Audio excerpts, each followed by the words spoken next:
이라 아멘. 여러분, 초대교회가 오순절날 하나님이 그 성령 하나님을 제자들에게 보내주셨습니다. 성령을 받은 제자들이 즉시로 나가서 길거리에서 복음을 전하기 시작을 합니다. 정말 놀라운 역사가 일어나게 됐죠. 오순절날 정말 사방에서 모든 유대인들이 모였습니다. 유대인 디아스포라들이 모여 있었던 것이죠. 근데 그들이 그들의 언어로 복음의 메시지를 듣게 되고 예수 그리스도를 나의 인생의 주인으로 구세주로 구원자로 영접하고 나가는 역사가 일어나게 된 것을 우리가 보게 됩니다. 그렇게 해서 하나님께서 세우신, 하나님께서 창립하신, 설립하신 교회가 시작이 되었음을 우리가 사도행전을 통해서 계속해서 보고 있습니다. 근데 교회가 이렇게 정말 성장하는 데 있어서 또 어려움이 같이 왔던 것을 우리가 보고 있습니다. 여러분, 교회는요, 성장하는 데서만 그치는 것이 아니라 잘 되는 일이 있으면 거기에 또 반대적으로 힘든 일이 같이 동시다발적으로 일어나게 되는 것을 보게 돼요. 여러분, 초대교회에 정말로 많은 시련들이 있었음을 우리가 계속해서 보고 있습니다. 그러나 교회는 어떤 시련이 내 삶 가운데 주어졌다 한들 이 모든 시련을 잘 이겨내면서 지금까지 성장해 왔습니다. 여러분, 사단이 실질적으로 있기 때문에 하나님이 역사하시는 곳에 그 하나님의 역사와 사역을 방해하고자 하는 사단의 그런 움직임이 항상 있다는 것을 우리는 잊어서는 안 됩니다. 초대교회에서도 있었던 모든 시련들, 사단이 정말로 교회를 흔들려고 했던 그 시련들이 어떠한 양상으로 나타나는지를 보면 크게 두 가지를 생각해 볼 수 있습니다. 첫째는요, 외적인 시련이 있고요, 그리고 또 내적인 시련이 있음을 우리가 보게 됩니다. 자, 외적인 시련이 어떤 것이 있었습니까? 제자들이 나가서 사도들이 복음을 전하고 나갑니다. 그랬더니 성전에 있었던 그 제사장들과 사두개인을 중심으로 교회를 핍박하기 시작을 합니다. 더 이상 예수를 전하지도 말라고 하며 그들을 옥에 가둡니다. 또 내적으로 어떤 일이 있었습니까? 아나니와 삽비라가 교회 안에 거짓을 하기 시작을 합니다. 땅을 팔아서 이것을 전부라고 거짓을 하고 일부를 숨기고 와서 전부라고 거짓으로 얘기를 했지만 이 사실을 하나님께서 정말 성령 하나님이 이것을 드러나게 하십니다. 그 악 자체, 죄 자체가 교회 안으로 스며 들어오는 것을 막으십니다. 왜 그렇게 하셨습니까? 하나님은 거룩하시기 때문에 성도 또한 거룩해야 하기 때문에 그렇습니다. 하나님이 세우시는 교회는 그 어떠한 거짓도 어떠한 죄악도 있어서는 안 되기 때문에 하나님이 그것을 그냥 과감하게 도려내셨던 것을 우리가 알게 됩니다. 아나니와 삽비라의 거짓이 하나님이 임재 앞에 천에 드러나게 됐을 때 교회가 또 무엇을 알게 됩니까? 하나님의 영광을 그들이 인정하게 되고요, 하나님을 온전히 경외하고 나아가는 모습이 그들의 삶 가운데 주어짐으로 교회가 지속적으로 또 부흥을 하고 나아가게 됩니다. 자, 그런가 하면 내적인 그런 공격을 잘 이겨냈더니 또다시 사내들인 공회로부터 붙잡혀 나가서 또 외적인 박해를 받기 시작을 합니다. 천사들이 그들을 옥에서 풀어줍니다. 근데 풀어준 이유가 뭐였습니까? 다시 가서 성전에서 복음을 전하라고 하죠. 그랬더니 제자들이 가서 또 복음을 전하다가 아니나 다를까 또 다시 잡혀왔습니다. 이제는 잡혀오는 데서 그치는 것이 아니라 심하게 매질을 당하고 풀려나게 됩니다. 여러분, 외적인 시련이 또 오게 됐어요. 그러나 그런 상황 가운데서도 제자들은 끝까지 굴하지 않고 복음을 전하고 나가게 됩니다. 그랬더니 사단이 어떻게 해서든 흔들리지 않으니까 이제 또다시 공격하는 것이 뭐라고요? 내적인 공격을 교회 안에 주어지게 되는 것이 바로 오늘 우리가 함께 읽게 되는 본문의 내용입니다. 지금 교회 안을 보니 성도들 간에 분열이 일어나기 시작을 했어요. 서로 불평하고 원망하는 일이 생겼는데, 자, 1절 전반절을 한번 읽어보겠습니다. 시작. 그때 제자가 더 많아졌는데, 자, 지금 제자들이 더 많아지는 상황이 되는데 그때라고 말합니다. 여기서 말하는 그때가 어떤 때입니까? 자, 이것을 알기 위해서는 우리가 사도행전 5장 마지막 절 다시 한번 봐야겠죠. 42절 읽어보실까요? 시작. 그들이 날마다 성전에 있든지 집에 있든지 예수는 그리스도라 가르치기와 전도하기를 그치지 아니하니라. 지가 엄청난 심하게 매질을 맞고 더 이상은 예수를 가르치지도 전파지도 말라고 엄하게 경고를 받고 풀려났는데, 나자마자 즉시로 그들이 어떻게 했는가 봤더니 날마다 성전이던 집이던 예수는 그리스도라 가르치고 전도하는 것을 그치지 않고 나가는 그때예요. 그때 어떤 일이 일어났는가 봤더니 제자가 더 많아졌는데, 여러분, 여기서 하나 특이한 것은요, 제자가 많아졌다라고 표현을 하고 있어요.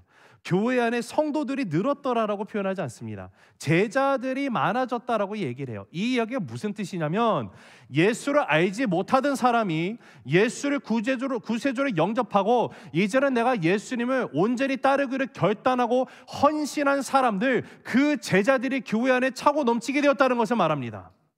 여러분, 이처럼 지금 초대교회는 어마어마하게 놀라운 부흥의 역사가 경험이 되고 있는 거예요. 하나님의 은혜로 초대교회가 엄청난 부흥을 맛보고 있습니다. 그런데 그렇게 부흥을 맛보고 있는 그 순간 사단이 가만히 있을 리가 없죠. 이제는 또다시 교회를 공격하고 뒤흔들려고 하는데 내부적인 시련을 교회 안에서 유발을 하게 됩니다.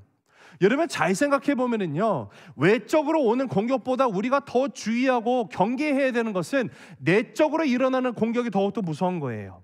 자, 그런데 지금 이 초대교회가 지금까지 그 본인들이 경험한 내적인 공격이 어떤 것이 있었더라고요? 아나니아와 삽비라의 거짓말 문제가 있습니다.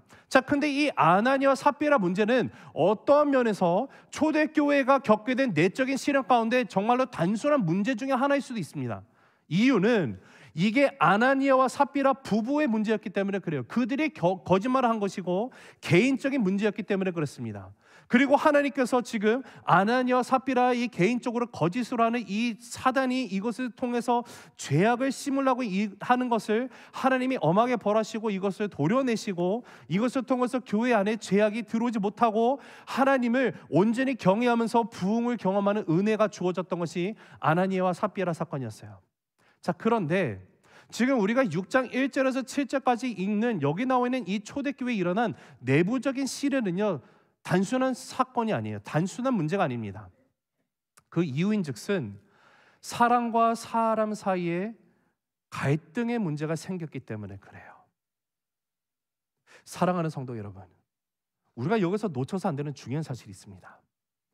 교회가 부흥을 경험하고 있을 때 그때가 오히려 넘어지기 쉬운 위기의 순간이라는 것이에요. 우리의 삶 가운데 어떤 일이 잘 되고 있습니까? 여러분, 모든 일이 잘 되고 있는 그 순간이야말로 내가 넘어지기에 가장 쉬운 위기의 순간이며 여러분 잊지 말게 되시길 간절히 바랍니다. 우리 한번 화면을 보시면서 같이 한번 읽어보실까요? 시작. 모든 일이 잘 되고 있을 때가 오히려 넘어지기 쉬운 위기의 순간입니다. 한 번 더 읽습니다. 시작. 모든 일이 잘 되고 있을 때가 오히려 넘어지기 쉬운 위기의 순간입니다. 자, 그러하기 때문에 성경이 뭐라고 말합니까? 선줄로 생각하는 자는 넘어질까 뭐 하라라고요? 조심하라라고 분명히 우리에게 주의를 하십니다.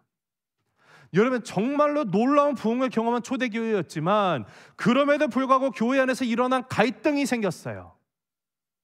정말 잘 되고 있을 때 어려움이 옵니다. 자, 그러면 이 교회가 정말로 그 부흥하는 순간에 그 경험하게 됐던 갈등이 무엇인지, 그리고 이 갈등을 사도들이 어떻게 극복하면서 온 교회가 하나님께 순복하게 나아가게 됐는지를 오늘 말씀까지 우리가 함께 살펴보며 우리의 인생 가운데, 나의 개인의 삶에, 우리의 가정 가운데 주님이 우리를 함께 부르신 이 새세명교회 그리스도의 몸된 교회 가운데 우리가 어떻게 적용하고 나아갈 수 있는지를 함께 생각하고 나아가는 시간이 되기를 간절히 바랍니다.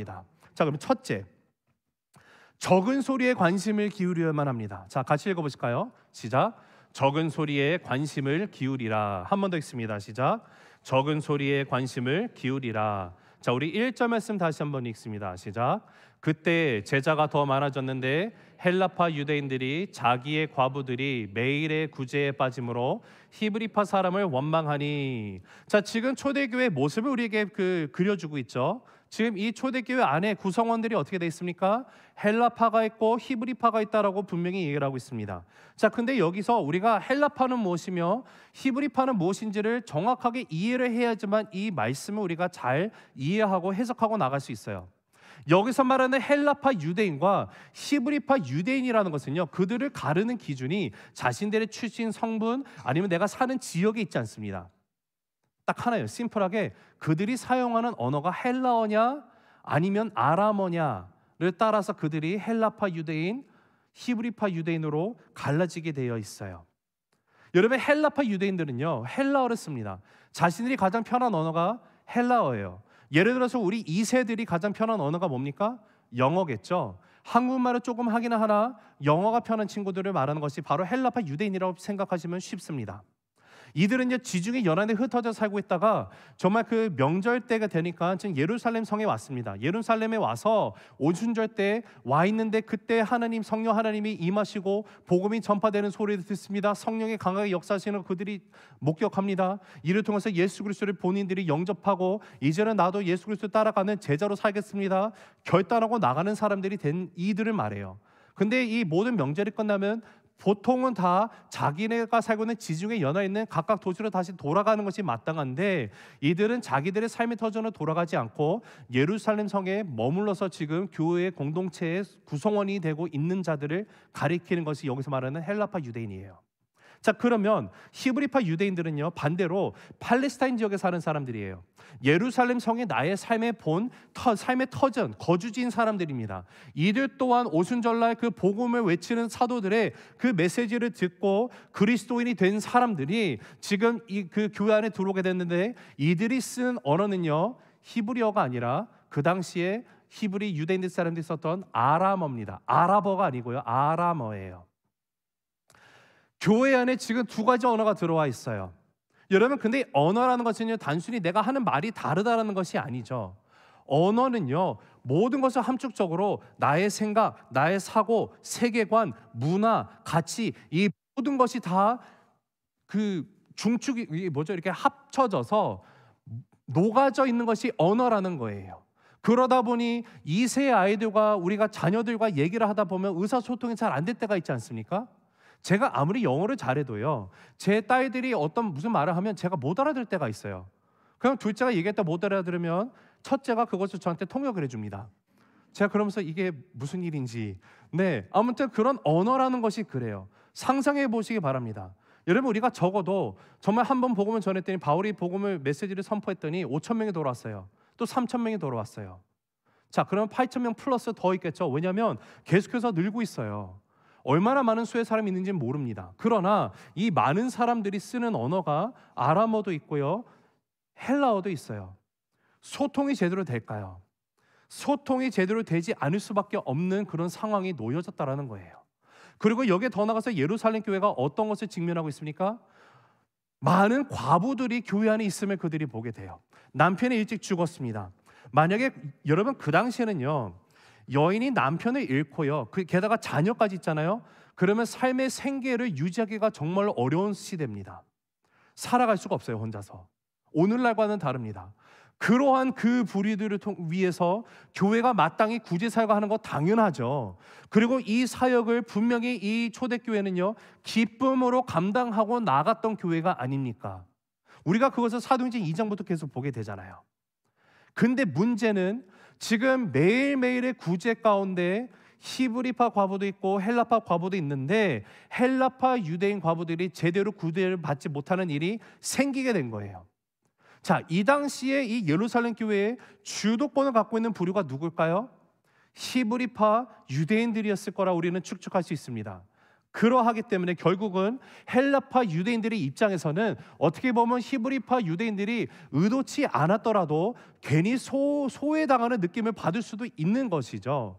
예를 들어서 만약에 매일 하루하루의 구제 가운데 우리가 줄 수 있는 그 인원이 100명이라고 쳐보겠습니다.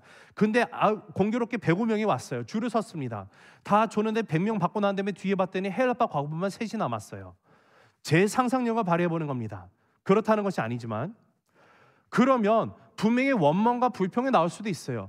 또는 정말로 히브리파와 헬라파가 있는데 헬라파는 조금만 주고 히브리파는 손은 안으로 굽는다고 해가지고 내가 야 친구 자 더 줄게, 이런 거를 본다든지, 아니면 정말로 소외당해서 받지는 못하고 히브리파 과부들은 나보다 늦게 왔는데도 받고 있는다든지, 여러분 다양한 이런 그 케이스들 우리가 상상을 해볼 수 있지만 중요한 사실은 지금 헬라파 입장에서는 자신들은 소외받고 있다는 거예요. 마음이 상합니다. 그리고 이것을 헬라파 유대인들이 지금 불만을 품으며 히브리파 유대인들에게 원망을 하고 있어요. 근데 여기 보면 여러분 1절에 여기 보면 원망한 이에 해당하는 헬라어가요, 공구스모스라는 단어가 쓰여 있는데 이 단어가 구약 성경을 헬라어로 번역한 것이 70인 역본이라고 있습니다. 70인의 랍비들이 구약의 성경을 헬라어로 다 번역한 것이죠. 그때 이 헬라어 공구스모스를 그대로 갖다가 직역해서 번역한 것이 어디에 등장하냐면요, 민수기에 가면 이스라엘 백성들이 그 광야에서 모세와 하나님 앞에 원망과 불평만 내려놓습니다. 먹을 게 없어 날 죽게 만들었냐고. 그때 쓰이는 단어가 공구스모스예요. 이 공구스모스라는 단어는요, 단순히 특정한 사람에게 내가 섭섭함을 표현하는 원망이 아니에요. 신앙의 근간이 흔들릴 정도로 굉장히 부정적인 불평을 마구 쏟아내게 된 상황과 가르칠 때 공구스모스가 쓰여요. 이것으로 인해서 교회 자체가 흔들리고 있는 거예요. 여러분, 그러니 자연히 어려움에 빠질 수밖에 없죠. 이로 인해 교회 안에 분열이 생기기 시작합니다. 교회가 큰 시험거리에 분명히 들게 됐어요. 자, 그런데 이때 사도들이 어떻게 했는지를 우리가 봐야 되는데 2절 말씀 읽어봅니다. 시작. 12사도가 모든 제자를 불러 이르되 우리가 하나님의 말씀을 제쳐놓고 접대를 일삼는 것이 마땅하지 아니하니. 자, 우리가 말씀을 보면 여기서는 구체적으로 문자적으로 쓰여 있지는 않습니다만 놀라운 사실은요, 지금 이 사도들이 지금 이 헬라파 이 과부들, 헬라파 유대인들의 그 소수가 불평하는 이 적은 소리에 그들이 귀를 기울이고 있다는 거예요. 무시하지 않았다라는 것입니다. 여러분, 이것이 우리가 함께 신앙의 공동체를 세워갈 때 굉장히 중요한 초점이 됩니다. 왜냐하면은요, 오늘날 우리가 살아갈 때는 우리는 민주주의 사상이 나의 삶 가운데 나도 모르게 익숙한 채 살아갑니다. 그러다 보니 다수결의 원칙으로 정하고 나아가죠. 어떤 일이 있습니다. 불평이 있습니다. 그런데 한 명이 불평을 한다 할지라도 9명이 괜찮으면 괜찮은 거예요. 그렇게 여기지 않습니까? 누군가 뭔 얘기를 해요. 그러면 들었을 때 아우 쟤는 왜 또 저래? 아 냅둬 얘 그러다 말 거야. 우리가 뭐 콧방귀도 안 끼면 뭐 자기가 뭐 힘이 있겠어? 이게 민주주의 사상 가운데 있는 부분이 아닙니까? 여러분, 지금 이 예루살렘 교회에서도요, 가만히 생각해 보면 히브리파 유대인들은요 억울할 수 있어요. 왜 그렇습니까? 지금 교회 안에서 구제 사역이 이렇게 이루어지고 있는데 자신들의 재산과 소유를 팔아서 사도들 앞에 놓고 나아간 자들이 대부분 누구예요? 히브리파 유대인들이 그랬어요. 자신들 것을 퍼주는 사역을 하고 있는 거예요. 그러면 헬라파 과부들 입장에서는, 헬라파 유대인 입장에서는 고마워해야 되는데 그게 아니라 오히려 원망의 소리를 들으면 여러분, 히브리파 사람의 입장에서는 여러분 그것도 기분 나쁘지 않겠습니까? 내가 좋은 일은 좋은 일이라고 원망 소리를 듣다니, 내 땅을 팔아서 헌금됐는데. 대다수의 사람들이 히브리파 사람들이었을 거예요.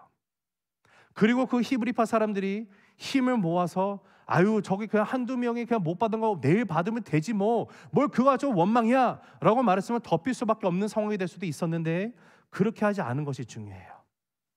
여러분, 아무리 적은 소리라 할지라도 사도들은 그 소리를 귀담아 들었어요. 그리고 어떻게 행동에 옮겼습니까? 12사도들끼리 모였다고 써 있습니까? 아니죠. 12사도가 어떻게 했어요? 모든 제자를 불렀다.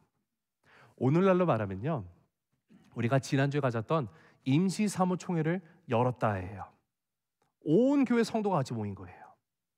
모여가지고 이 사건을 해결하기 위해서 사도들이 기도하며 고민하며 같이 나누고 나가는 것이죠. 이야기하는 거예요. 근데 여기서 사도들이 말한 것 두 가지, 그 해결책을 말하고 나가는 것을 우리가 놓쳐서는 안 되는 정말로 중요한, 교회가 세워지는 데 있어서 빠져서는 안 되는 중요한 그 원리를 우리가 발견하게 됩니다. 자, 사도들이 말한 것 두 가지가 뭔가 보면, 자, 첫 번째는요, 하나님의 말씀과 기도 사역에 집중하는 것을 말해요. 이것이 제가 여러분과 나눈 두 번째 포인트가 되긴 합니다. 근데 이것이 있었고, 그 다음에 뭐라 했는가 봤더니 교회 안에서 7 집사들을 뽑아서 그들이 지금 교회 안에 당장 필요한 구제 사역을 하게 합니다. 이것이 무슨 뜻이냐면요, 교회 안에 최초로 행정 체계와 조직이 들어오게 된 거예요. 측정한 일을 맡을 평신도 사역자들이 세워지기 시작했다라는 거예요. 이 일이 있기 전에는 사도들이 중심이 되었고 모든 일을 다 감당하고 나갔더라는 것이에요. 그러나 교회를 세우는 것은요, 특정 소수가 세우는 것이 아니라 예수 그리스도를 나의 삶의 주인으로 구세주를 영접한 성도가 성령 하나님이 나에게 주신 은사에 따라서 그 은사들이 함께 모였을 때 교회가 이루어지는 것이 아닙니까? 이것을 이루기 위해서 분명히 교회 안에 내적인 갈등이 일어나서 교회가 분열이 생기고 있는 이 시점에서 교회에 필요한 행정체제와 조직을 하나님이 세우게 만드신 거예요. 여러분 5절 한번 읽어보실게요. 시작. 온 무리가 이 말을 기뻐하여 믿음과 성령이 충만한 사람 스데반과 또 빌립과 브루고로와 니가노르와 디몬과 바메나와 유대교에 입교했던 안디옥 사람 니골라를 택하여. 자, 여기 그 유명한 7집사의 이름들이 나오죠. 이 집사들의 이름 다 기억 못하더라도 적어도 스데반과 빌립은 우리가 압니다. 니골라도 할 수 있죠. 자, 근데 여러분 이것이 지금 우리한테는 외래어기 때문에 분간이 되진 않지만요, 여기 나오는 7명의 이름은요 하나도 히브리 이름이 없어요. 다 헬라파 사람의 이름이에요.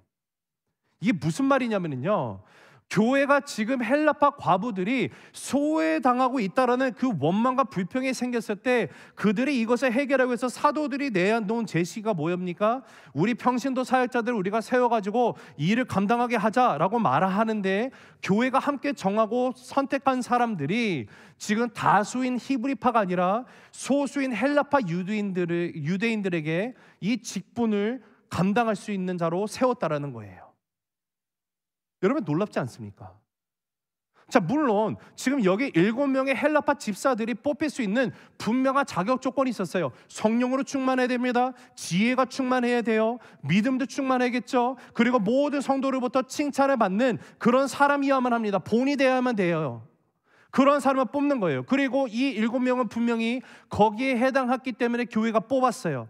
그러나 여러분, 저는요 실질적으로 여기서 가장 훌륭한 사람이 누군가 생각하면은요, 저는 히브리파 유대인들이 훌륭하다라고 생각을 합니다. 여러분, 여태까지 초대교회 안에서 모든 주도권을 가지고 주도해서 교회를 운영해 온 사람들은요 히브리파 유대인들이었어요. 심지어 사도들도 굳이 따지면 다 히브리파 유대인들입니다. 그러나 이제 교회가 분열이 일어나고 정말 파가 갈라지려고 하는 정말 절체절명의 위기의 순간에 교회가 어떻게 나가봤더니 이제는 헬라파 유대인들 중에서 7집사를 세우게 나가는 결정을 한 거예요. 즉 교회 안에 어떻게 보면 힘과 균형의 조화를 이루기 시작했다라는 사실을 우리가 보게 됩니다. 그리고 놀라운 사실은 모든 교인들이 이렇게 마음을 모아서 결정했다는 것이 중요해요. 비록 적은 수의 소리이지만 헬라파 유대인들의 목소리를 민주주의 원칙으로 얼마든지 짓뭉갤 수도 있었지만 그렇게 하지 아니하고 교회 안의 공평성을 위해서 헬라파 유대인들을 안수집사로 세우고 구제 사역을 하는 그런 직분자로 세웠다는 것이 너무도 대단합니다. 사랑하는 성도 여러분, 저는 이 사건을 묵상하면서 예수님이 하셨던 말씀이 생각이 나게 됐어요. 99마리 양을 두고 잃어버린 한 마리 양을 찾으러 가시는 예수님이 떠오르게 되더라고요. 적은 소리에 관심을 기울이는 마음, 한 영혼을 소중하게 여기는 마음이 아닐까요? 그것이 바로 예수님의 마음이라는 거예요.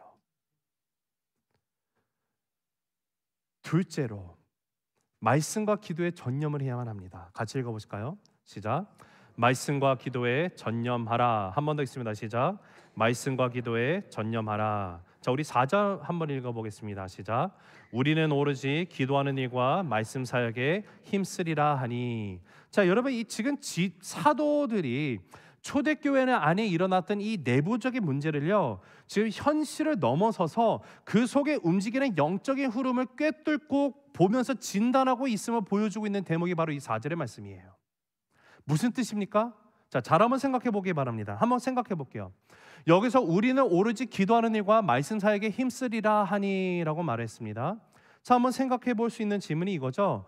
지금까지 사도들이 해온 사역은 어떠한 사역일까요? 여러분, 사도들이 지금까지 말씀을 전하는 일에 힘쓰지 않았습니까? 힘쓰고 왔어요.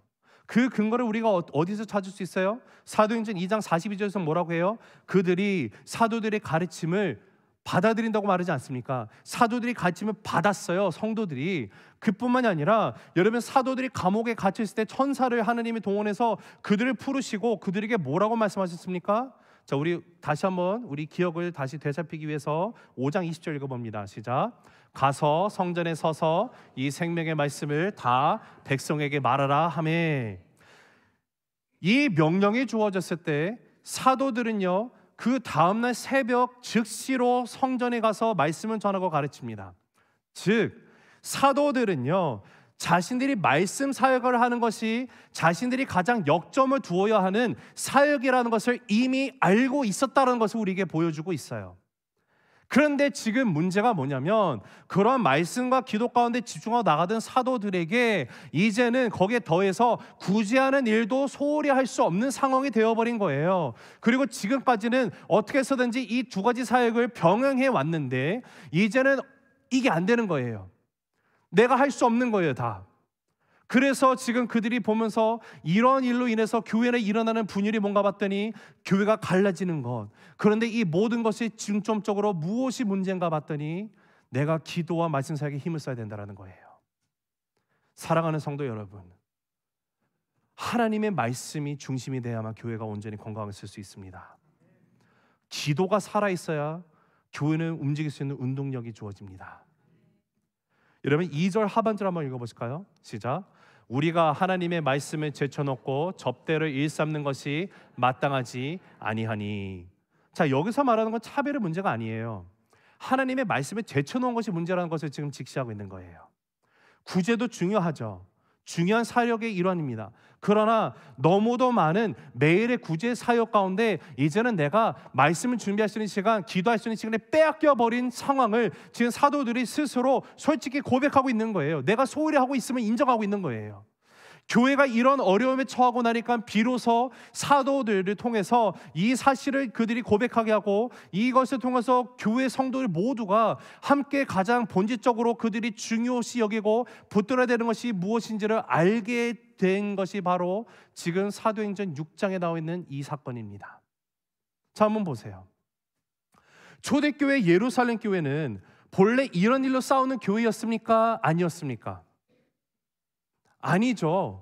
우리가 사도행전 2장에서 살펴본 초대교회 본연의 모습이 어떻습니까?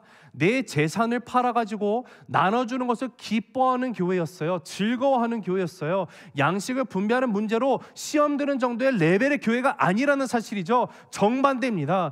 그리고 또한 이제는 하나님을 나의 아버지로 믿고 주님 안에서 이제는 형제 자매로 살려는 믿음이 강력한 교회예요. 교회는 하나님의 가족의식이 투철한 믿음의 공동체였습니다. 얼마나 사랑과 정이 넘쳤는지 믿지 않는 사람들조차도요, 이들의 모습을 보면서 야, 저게 가능해? 말이나 돼? 와, 너무, 야, 하나님 정말 살아계시나 봐, 인정하고 나아가는 교회가 바로 초대교회의 모습이었습니다.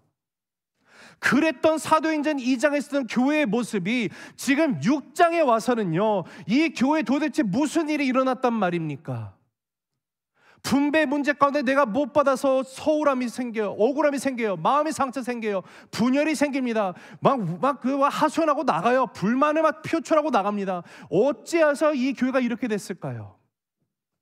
한쪽 뿌리에 살았는 자기 문화 같은 사람에게 더 챙기는 문제가 있고, 다른 문화 쪽 사람들은 어떻게 보면 구제 양식의 배분을 받는데 정말 홀대하고 소외시켜버리고, 다른 쪽 사산 쪽에서는 불만을 품고 나중에는 그들의 신앙의 근간이 흔들릴 정도로 원망을 쏟아내면서 교회 자체가 흔들리고 있는 상황. 사랑하는 성도 여러분, 무엇이 초대교회 성도들의 신앙을 이렇게 되도록 한 걸까요? 이 말씀을 놓고 기도하면서 묵상하다 보니까 가만히 들여보니 지금 이 문제의 시발점은 외부에 있지 않아요. 내부에 있어요. 순전의 내부의 일이에요. 무슨 말일까요? 쉽게 말하면 교회 안에 하나님의 말씀의 은혜가 떨어져 버린 거예요. 오순절 성령이 강림 이후로 그 강력한 성령의 역사하심 가운데 온 성도가 하나님으로부터 받은 그 사랑과 은혜가 너무도 충만해요. 말씀이 충만해요. 그러니 내 거를 나누고 나가는 것도 너무도 기쁘고 행복했죠. 그 당시에는요, 누군가에게 구제를 배급을 소홀히 한다? 여러분 상상도 할 수 없는 교회였어요. 그런데 불과 얼마 시간이 지난지 모르지만 시간이 흐른 다음에 지금 이런 일이 벌어지고 있는 이유는요, 아무리 곰곰이 묵상하고 생각해봐도 오늘날 교회의 보편적인 모습을 봤을 때 답은 하나더라고요. 은혜가 사라져버린 거예요. 은혜가 식은 거예요. 하나님께서 초대교회 성도들의 심령을 말씀으로 성령 충만함으로 다스려야 되는데 어느샌가 교회가 성령의 그 역사심이 하나님의 말씀을 향한 열정이 식어버리기 시작을 합니다. 그러할 때 사단이 어떻게 합니까? 또다시 그 뿌리는 죄의 가락지가 교회 안에 들어오면서 역사하기 시작을 하면서 분열이 일어나는 거예요. 지금 사도들이 이 부분을 영적으로 간파하게 됐어요. 자신들이 말씀의 시간과 에너지를 더 쏟아 부어야 하는데 구제 사역을 하기에 너무 바빠지니까 인간으로서 한계가 있고 이곳에 내가 할 수 없는 것을 인정하고 나가며 본인들이 더욱더 교회 리더로 하나님이 세우신 그 위치에서 내가 말씀과 기도에 힘을 써야 되는 못해서 이렇게 되는 것이구나. 그래서 구제 사역을 7집사에게 맡기고 본인들이 가진 핵심 사역 말씀과 기도에 집중하고 나가는 거예요. 이때 비로소 교회가 건강한 팀 사역이 이루어지게 돼요. 받은 직분대로 받은 은사대로 교회가 함께 사용이 되며 활용이 되며 교회를 세워져 가게 돼요. 여러분, 이런 조치를 취했더니 교회가 어떻게 됐을까요? 우리 한번 7절 말씀 읽어보겠습니다. 시작. 하나님의 말씀이 점점 왕성하여 예루살렘에 있는 제자의 수가 더 심히 많아지고 허다한 제사장의 무리도 이 도에 복종하니라. 하나님의 말씀이 점점 왕성하여. 여러분, 누가가 사도행전을 쓰고 나간 이 서술의 형식을 보면은요, 보편적으로 어떻게 쓰냐면 예루살렘 교회가 외적인 내적인 시련을 겪었을 때 이것을 그들이 믿음으로 잘 이겨나갔더니 교회가 성장하더라, 부흥하더라라고 서술해 갔습니다. 그런데 이때까지 단 한 번도 누가가 표현해보지 않았던 그 표현이 여기서 나오는데 교회 부흥의 모습을 어떻게 말하는가 설명하는 거 봤더니 하나님의 말씀이 점성 왕성하여졌다라는 거예요. 여러분, 여기서 말씀이 왕성해졌다는 것이 어떤 뜻일까요? 성도들이 갑자기 성경 말씀을 달달달 외우고 막 성경 지식이 막 넘쳐 흐르고 이런 거를 말하는 걸까요? 아닙니다. 교회 안에서 그들이 맡고 나가야 되는 구제와 봉사, 전도와 사랑, 이 모든 일들이 비로소 이제는 말씀의 중심이 되어서 척척척척 돌아가게 되었다는 것을 뜻하는 거예요. 말씀의 뿌리를 내리기 시작하는 거예요. 그리고 그 뒤에 보면 더 놀라운 일이 일어나게 되죠. 우리 7절 하반절 읽어봅니다. 시작. 예루살렘에 있는 제자의 수가 더 심히 많아지고 허다한 제사장의 무리도 이 도에 복종하니라. 제자의 수가 더 많아지게 됩니다. 근데 더 놀라운 사실은 뭡니까? 지금 허다한 제사장의 무리도라고 얘기를 해요. 여러분, 이 제사장이 어떤 사람이죠? 전문 종교인들입니다. 유대교의 골수분자들입니다. 지금 이 사도들을 어떻게 해서든지 죽이려고 혈안이 되었던 무리가 제사장들입니다. 그런데 그러했던 이들이 그리스도의 도에 복종하게 되었다? 여러분, 정말로 놀라운 일이 일어난 거예요. 여러분, 우리가 사도행전 2장의 그 내용을 다시 한번 생각해 보면 성령 하나님이 임했을 때 제자들이 나가서요 복음을 전하고 나갑니다. 성령께서 강하게 역사하심으로 5,000명 3,000명이 돌아오게 돼요. 그러나 그 돌아온 사람들 가운데서는요 제사장은 한 명도 없었어요. 제사장들의 마음은 꼼짝도 안 했었습니다. 그런데 지금 이제 이 예루살렘 교회 안에서 교회가 정작 정말로 중요하게 여겨야 되는 말씀의 가르침이 있고 말씀 선포가 있고 기도의 힘을 쓰고 나아가고 정말 받은 은사대로 이제 역할 분담하면서 함께 이 교회 조직을 세워가는 이 모든 역사 가운데 하나님의 말씀의 선포와 가르침이 시작이 되니까 어떻게 돼요? 성령의 역사와 하나님의 말씀의 역사가 함께 만나니 제사장들도 돌아오더라예요. 오늘날 제사장은 어떤 사람이라 생각할 수 있을까요? 그 당시 제사장은요 가방끈 되게 긴 사람들입니다. 내가 다른 사람보다 모든 거 더 알면 더 알았지 덜 알지 않아요. 자부심 갖고 있는 사람들이에요. 내가 지식으로 가득 찼다, 박사학위 몇 개 있다, 이런 그런 자부심을 가지고 살아가는 소위 지성인이라고 내가 나를 여기는 그런 사람들도 하나님의 말씀이 선포되고 가르쳐지기 시작하니까 그 말씀으로 인해서 그들이 뒤흔들리기 시작하는 거예요. 그래서 그들 속에 있었던 그릇된 생각, 그릇된 사상, 그릇된 철학, 그릇된 신학들이 물려쳐지게 되고요. 예수 그리스도의 도를 진정으로 그들이 복종하게 되는 놀라운 역사가 일어나게 되었다라는 사실이에요. 사랑하는 성도 여러분, 이것이 하나님의 말씀이 갖고 있는 힘임을 믿으시기 바랍니다. 진리의 말씀이 선포되면요, 세상에 말하는 지식, 지혜 다 무너질 수밖에 없어요. 믿으시기 바랍니다. 사람을 살 수 있는 유일한 길은요, 오직 하나님의 말씀밖에 없음을 믿으시기 바라요. 말씀을 맺습니다. 여러분, 교회가 놀라운 부흥을 경험했는데 그때 다시 교회 안에 내부적인 갈등이 생기게 돼요. 죄의 문제가 들어오기 시작합니다. 나만 꼭 소홀히 역임당하는 것 같고 억울한 것 같고 불공평하고, 이를 통해서 원망과 푸념의 소리가 생기기 시작을 했어요. 근데 이것이 한두 명의 원망이 아니라 한두 명의 원망이 교회 전체를 흔들기 시작을 합니다. 그때 하나님께서는 이 교회 가운데 분명히 필요한 사실을 깨닫게 하셨는데, 여러분, 말씀이에요. 말씀과 기도에 집중하고 나가는 교회가 되어야만 하는 줄 믿으시기 바랍니다. 그리고 교회는요, 같이 세워나가는 거예요.